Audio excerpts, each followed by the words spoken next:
Steve Hohenstein here is handing out our press packets, which include the court's opinion, right, and some of our remarks. Thank you all for being here today. Today, the Commonwealth Court of Pennsylvania struck down Act 192 as unconstitutional, a violation of Article 3, Sections 1 and 3 of the Pennsylvania Constitution. This is a major victory for public safety and the rule of law in Pennsylvania, and a major defeat for the NRA. Act 192 was truly breathtaking in its scope. It allowed the NRA or other gun organizations, even if based out of state, to sue any municipality which passes any ordinance which deals with guns in any way. But not just an ordinance. The law allowed the NRA to sue if a municipality even enacts a resolution referring to guns. A resolution is nothing more than a non-binding expression of support for changing the law in the future. Under Act 192, a municipality could be sued for even wishing that the law changed. But not only that, Act 192 allowed the NRA to sue a municipality if they even had a practice. So, for example, if Lower Merion Township said, you know, we've had some problems and we're just not going to allow people to bring assault rifles into school board meetings, the NRA could sue. And let's be clear, under Act 192, the NRA would not have had to prove that the municipality's actions were unconstitutional. There is already a provision in the law that allows gun owners to sue a municipality if they were to pass an unconstitutional law. We have never challenged that. Act 192 allowed the NRA to simply prove that a municipality did something with the word gun in it, and they would be owed a judgment, attorney's fees, and costs of suit. There is nothing more, this was nothing more than an attempt to extort municipalities to repeal all of their gun laws. And it worked. Many municipalities did repeal reasonable, constitutional, common sense ordinances to the detriment of public safety. And keep in mind who was supposed to pay all of this money that the municipalities would wind up owing the NRA if sued. The taxpayer. Think about this. The NRA has such a grip on our legislature that we passed a law allowing the NRA to sue our own citizens. No other state in the nation has passed such a stunningly aggressive law. Of course, this would not be a popular idea among the citizens who might not wish to fund a Washington, D.C. based lobbying firm. That is why a bill which would have done what Act 192 did, which was House Bill 1243, never moved forward on its own merits. It would have attracted too much negative attention. Instead, this bill, providing the bill that did become law, House Bill 80, which provided for criminal penalties against people who stole scrap metal, was pasted together with this bill providing civil penalties against municipalities for actions regarding guns.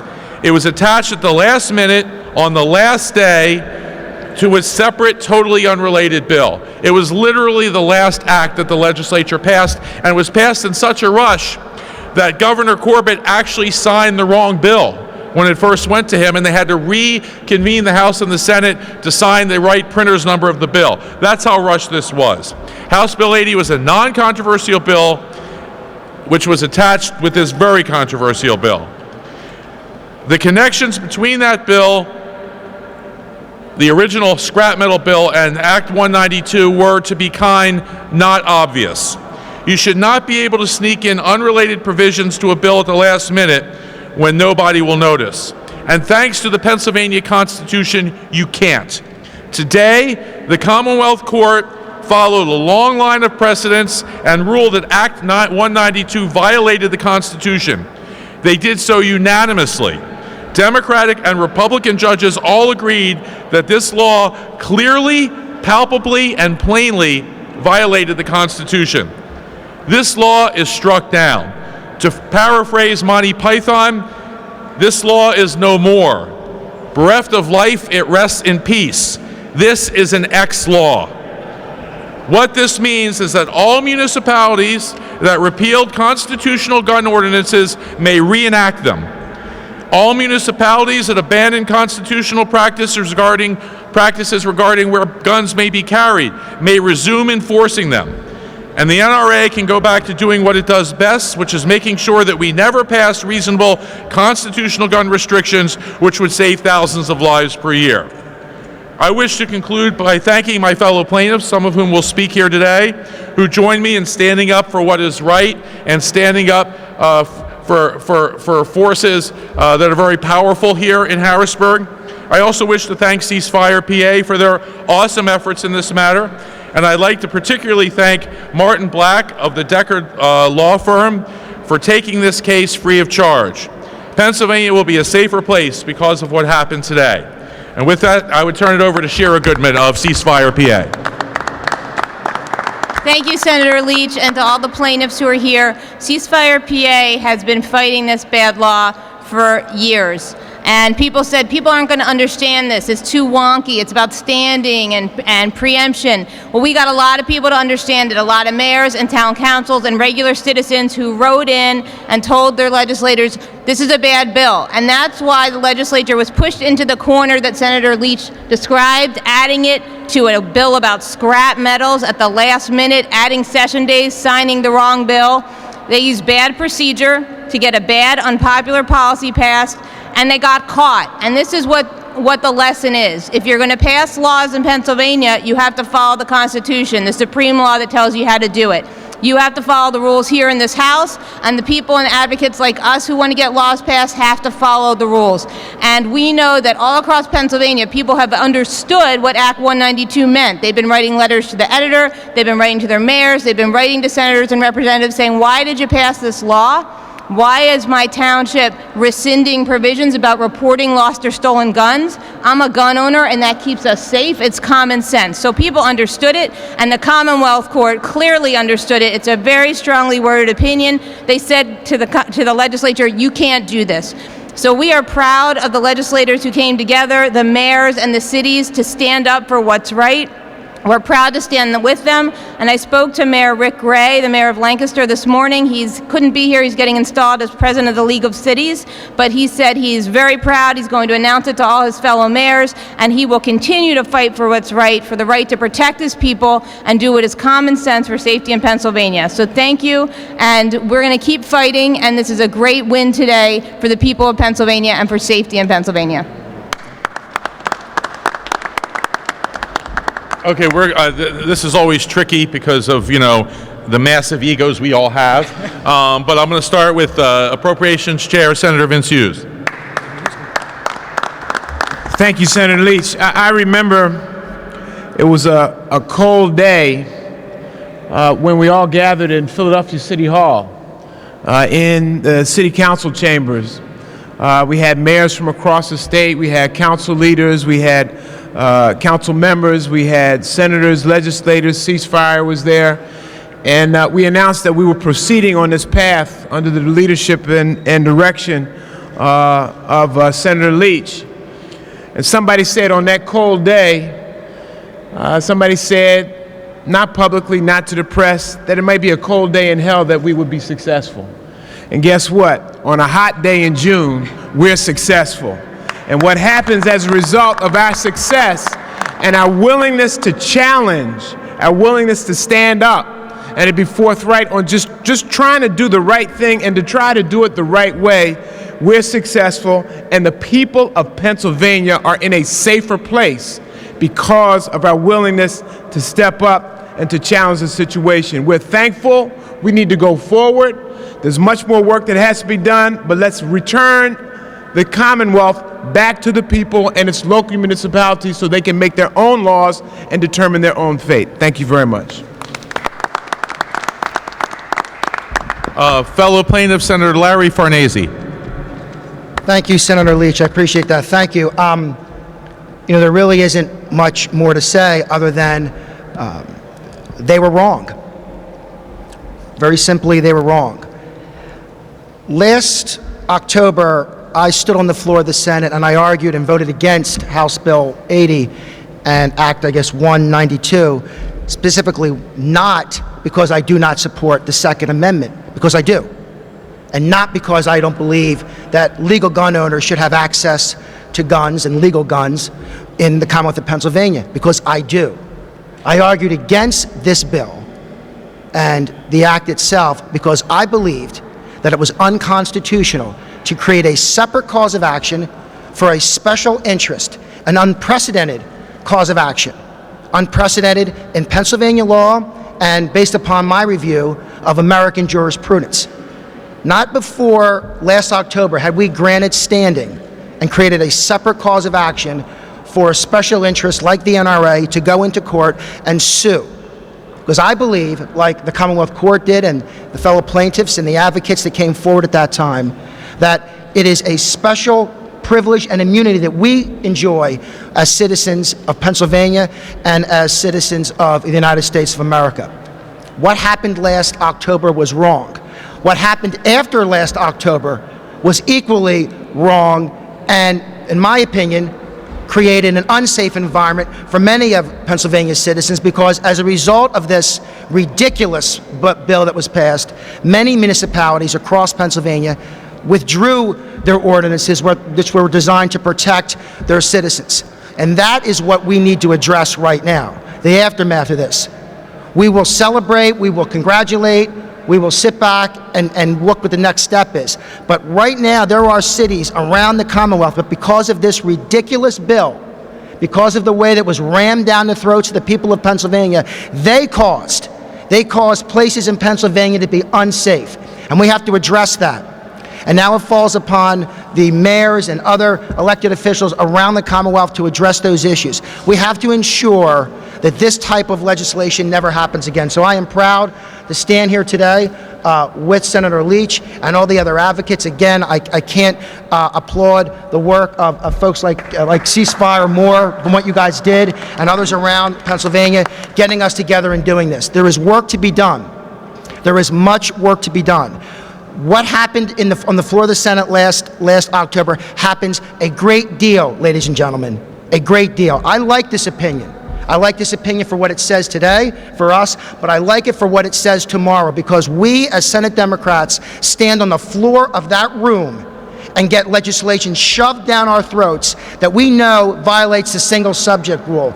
And at least today, the Commonwealth Court said, you know what, it's wrong.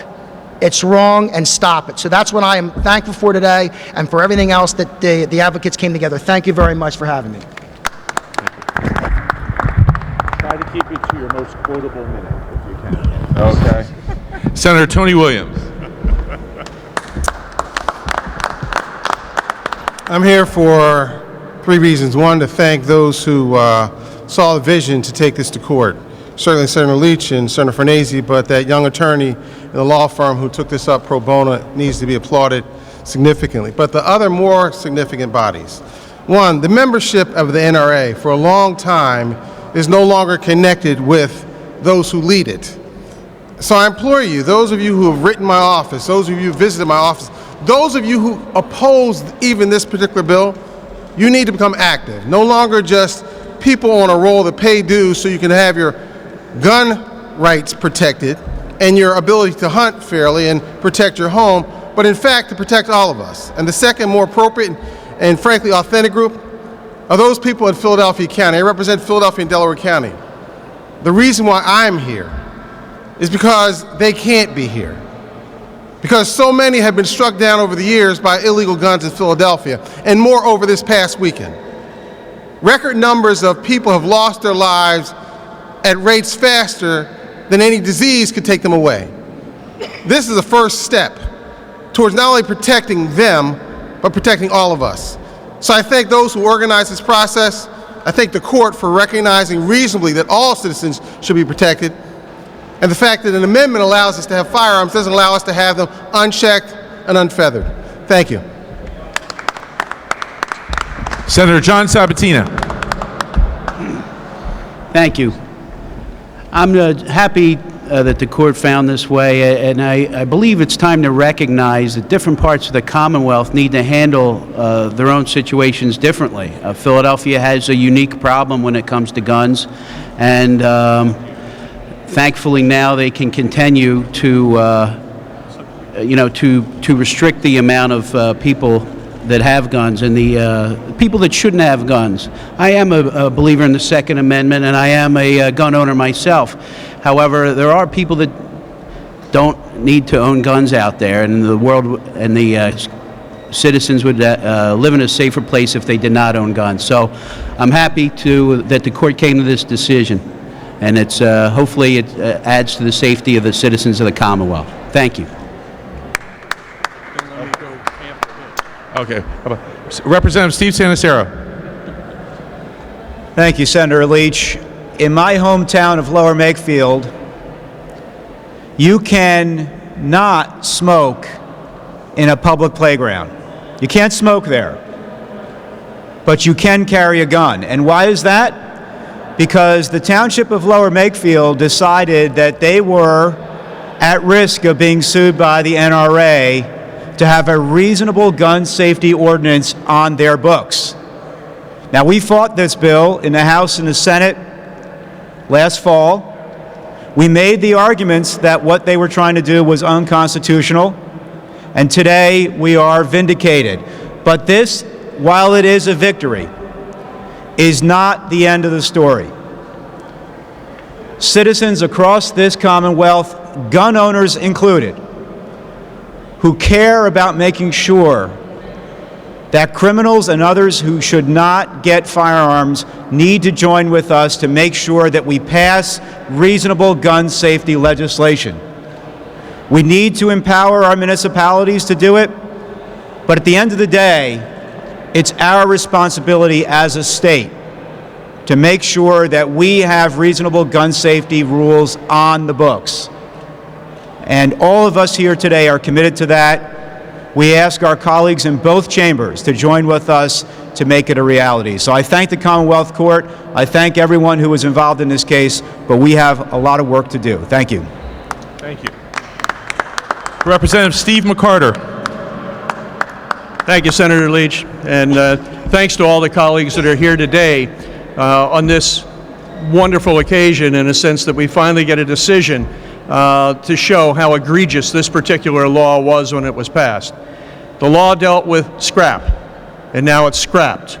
This bill is now in a scrap heap, thankfully, because now we can look forward and not look backwards. My three communities that I represent in Cheltenham, Springfield, and Jenkintown Borough, those three communities all passed ordinances that had to be repealed because of the threat that this law posed to them.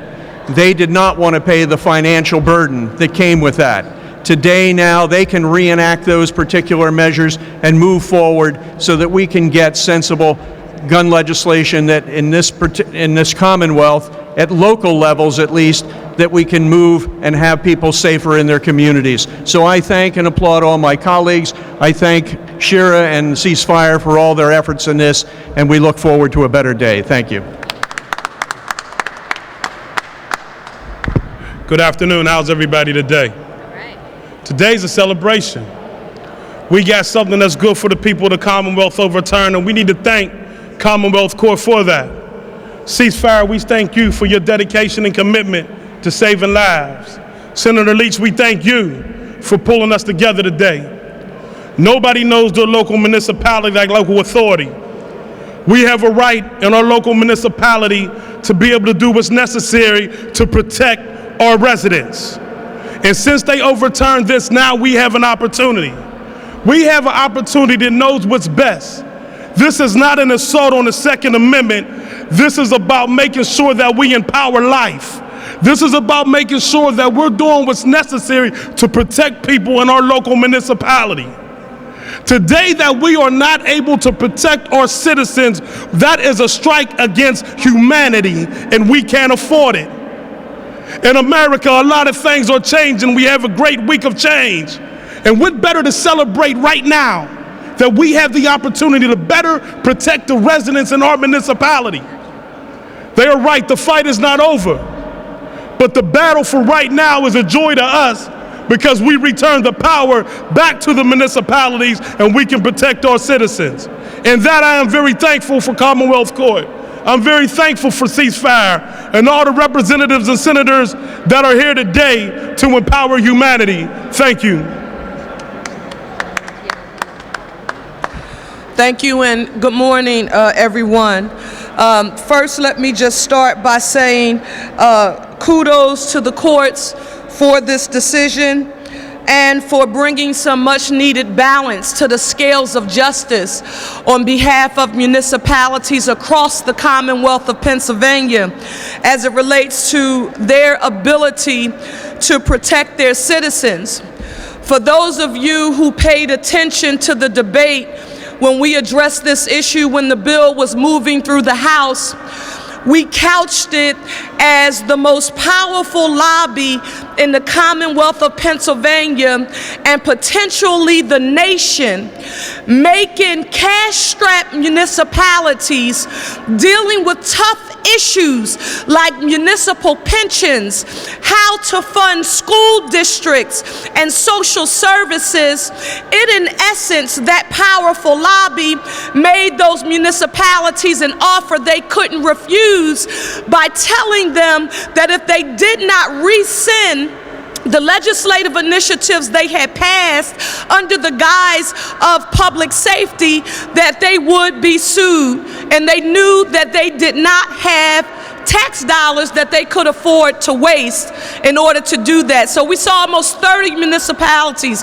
across the Commonwealth of Pennsylvania be forced to rescind those laws because of what I consider to be, in essence, legislative bullying.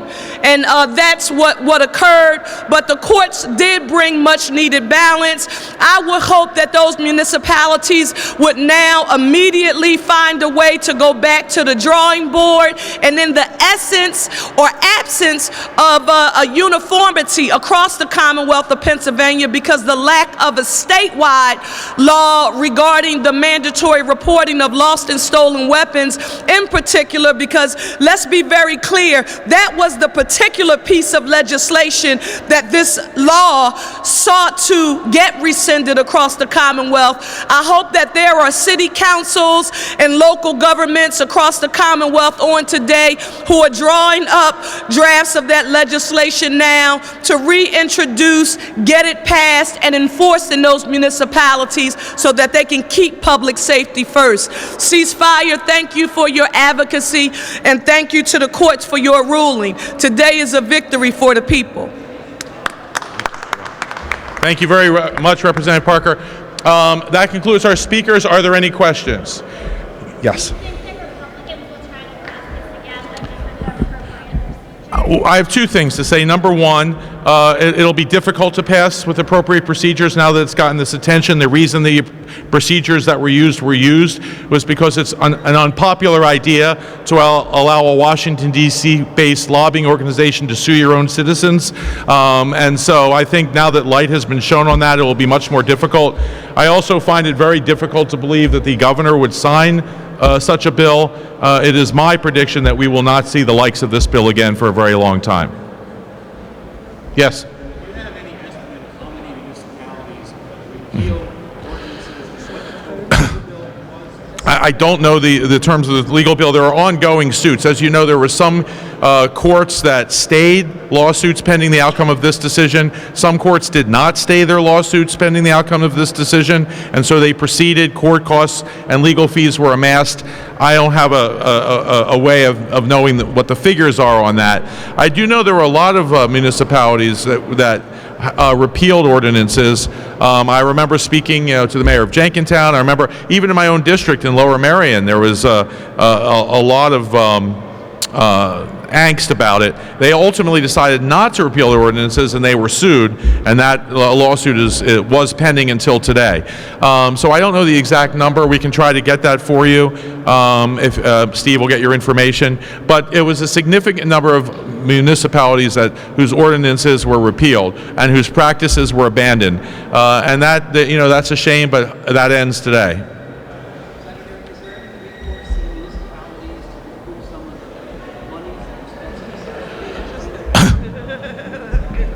Well, that's an interesting question. Probably not. You know, because there's no party to go after. You can't go after the legislature because, you know, of sovereign immunity issues. You can't go even after the NRA because they were, in fairness, in good faith, following the law that was passed. So I think those municipalities have probably just lost the money, those taxpayers. And the tragedy is a lot of the municipalities that we're talking about were, you know, like the state, financially distressed. You know, they don't have enough money for whatever is infrastructure or their schools or basic human needs, and they had to spend money with this NRA nonsense.